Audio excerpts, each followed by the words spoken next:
webinars is to get into some more detail. And hopefully we'll have some detailed information in these webinars that will be helpful to everyone who's decided to join us today. And if so, we hope to have you share that information with others and invite them to participate in subsequent webinars. Before I get into the SPaT challenge, let me first give you an update on a related topic. The SPaT challenge really was born out of the V2I Deployment Coalition in its first phase a couple of years ago. Many of you have been involved in the V2I Deployment Coalition. For some of you, this organization may be foreign. It may be a new term to you.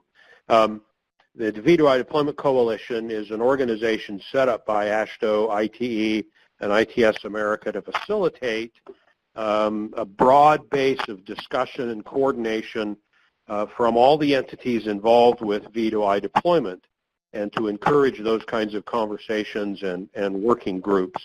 The SPaT challenge, it was initiated there, and it was initiated in a strategic initiatives working group. And as we got moving forward with the SPaT challenge, we set up two subgroups, one which is building resources, and the other one is looking at sort of an overview of tactical issues and how to move this forward. The funding for phase one expired at some point, and we now have phase two up and running, and it has a slightly different structure, but the SPaT challenge is still one of the key components of this new organization. And you'll see here on this slide that the two working groups that are focused on the SPaT challenge are still part of its work.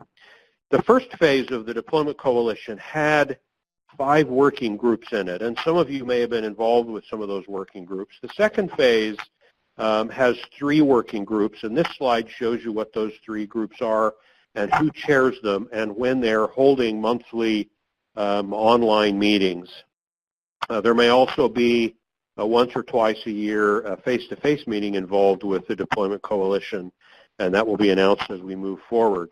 But if you are interested, and I would encourage you to be interested in being involved with some of these working groups, at the bottom of the slide here is a link to the V2I Deployment Coalition page where you can request to be added or removed from one of these groups, and I would encourage you to get involved. A lot of good work is going on in these groups as we move forward with the V2I Deployment Coalition. So let me give you just a bit of an overview on the SPaT challenge. I think many of you on this call, hopefully most of you on this call, are familiar with the SPaT challenge and what it is. As I indicated, this was really an outgrowth of some conversations in the Deployment Coalition where it became apparent to us that we needed to move forward with some infrastructure deployment and encourage the automaker industry to start to work on, or to continue to work on, V2I applications, knowing that there is a broad interest out here in deploying the infrastructure side. So this challenge basically is to all of us who work for state and local transportation agencies, or IOOs we came to call us, infrastructure owner-operators, to cooperate together to achieve a deployment of DSRC roadside infrastructure, broadcasting the SPaT message, or the signal phase and timing message, in at least one corridor in each one of our states, or maybe a network that involves about 20 signalized intersections, and to do that by January 2020. So the idea here is 20 intersections in 50 states by 2020. And that's really the essence of the SPaT challenge, simply put, is to encourage all of us to start to get our hands dirty in deploying roadside infrastructure. I hope you're familiar with what SPaT is. Signal phase and timing data is a message that defines the current intersection signal light phases.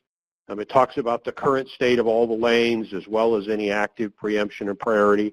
This message, this SPaT message, is well defined by a standard from the Society of Automotive Engineers, SAE.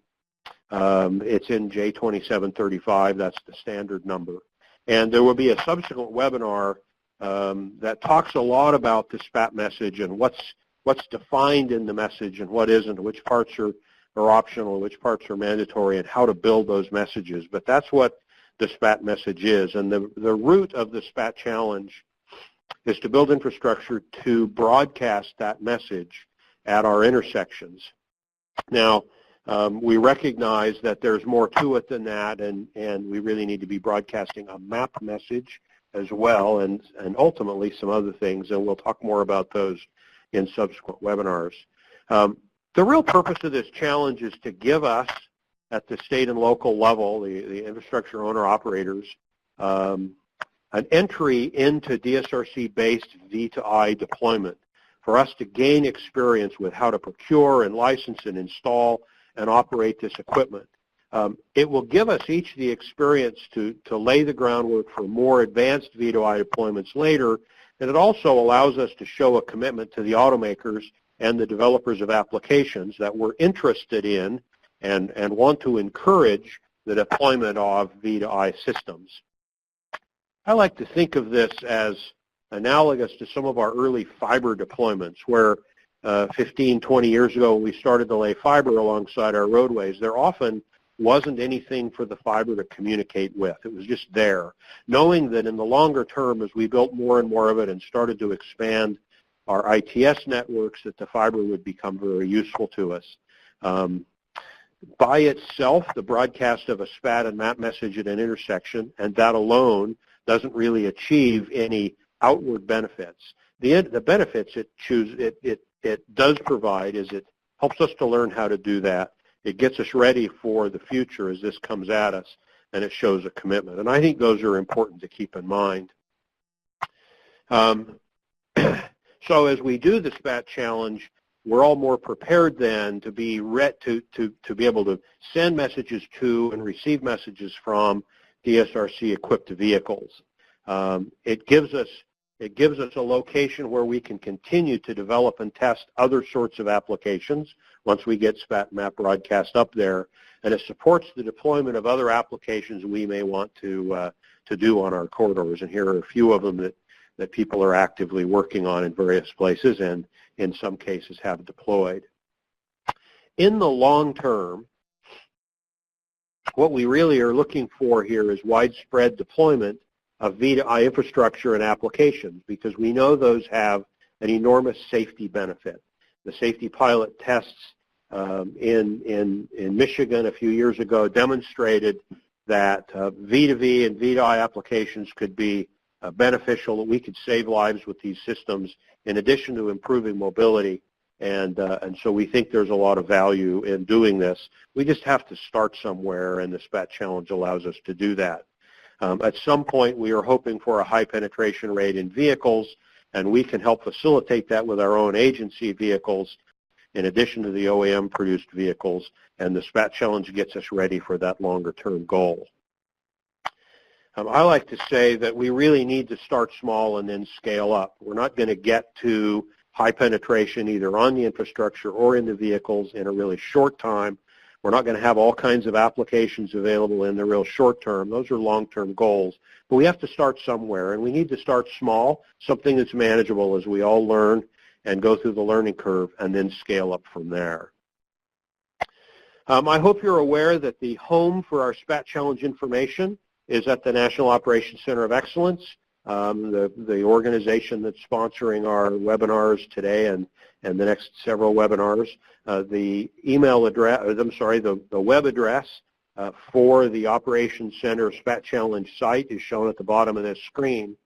When you click into that website, and hopefully many of you have been there, the first thing you'll see is this map. This map shows the locations around the country that have accepted the SPaT challenge.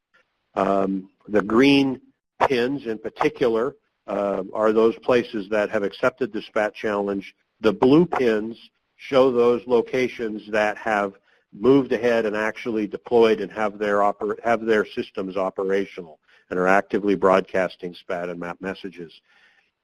As you click on any individual pin on that map, and you can zoom in to see them, and sometimes there are pins behind other pins, and as you zoom in, that becomes more clear. As you click on each one of those pins, you'll find a brief description of where this deployment is taking place, what the deployment consists of, and who to contact about that deployment. We think that's really interesting as we all work together around the country to do this, that we have a network and we can communicate with each other about challenges and lessons learned, and this site helps facilitate that. It also helps to demonstrate to anyone who looks at it the broad interest in deploying infrastructure and meeting the SPaT challenge. This site also shows the resources that are available to help you meet the SPaT challenge. And this slide here is a depiction of the resource list. You'll notice that some of these resources, the ones particularly in kind of a yellowish color, are resources that have already been prepared and posted to the website. Those are links to the documents. And the ones that are not underlined and are just in black are resources we're still working on that will be posted to the resource site once they're completed, or at least well enough along to be of value to you. And so there are a lot of resources here. There's a frequently asked questions document on this site that's a good place to start if you're just getting introduced to the topic. There's a couple of things on this website that don't show up on this slide, or at least on the screen capture part of the slide. The first one is a ConOps document, and you will hear in a few minutes from Ray Starr and Dean Dieter as they describe to you this ConOps document. They've been working on this for several months. I think it'll be a really valuable contribution to all of us as we move forward with SPaT Challenge deployment. That document, in its current form, is now posted on this site, and you can go there and download it.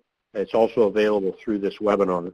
I think they will both tell you that it's not a document that's complete yet, but it's complete enough to be useful as we start to move forward, and that you may have insight or input to the document that you can share back with us to help improve it.